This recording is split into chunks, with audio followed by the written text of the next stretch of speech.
हाय, hello, Ram Ram. तुमच्या सगळ्यांचं स्वागत आहे माझ्या पहिल्या व्लॉगमध्ये.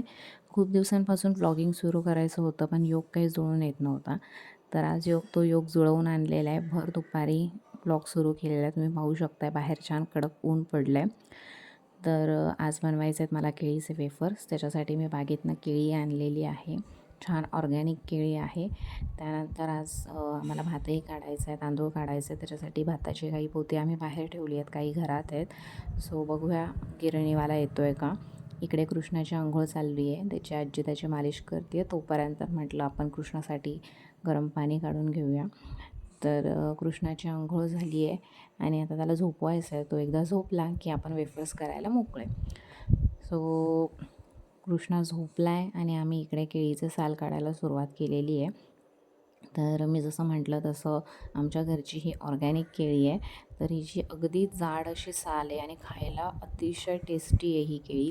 पिकल्यानंतर छान गोड लागते आणि एक छान अशी चव आहे या केळीला. तर खूपच मस्त लागते. आम्हाला सगळ्यांना खूप आवडते ही केळी.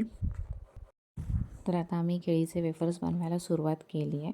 आम्ही इकडे केळीचे वेफर्स बनवतोच आहे. तोपर्यंत आत्याने असं छान असं कैरीचं ज्यूस बनवलं आहे. अगदी मस्त आंबट गोड, त्याच्यात पुदिन्याचा फ्लेवर, असं मस्त असं कैरीचं ज्यूस होतं.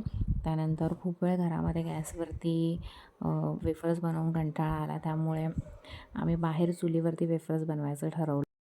मग आम्ही बाहेरच चुलीवरती छान वेफर्स बनवून घेतले. वेफर्स बनवता खूप उशीर झाला, अंधार झाला. त्यामुळे आता संध्याकाळच्या स्वयंपाकाची तयारी करावी लागणार आहे.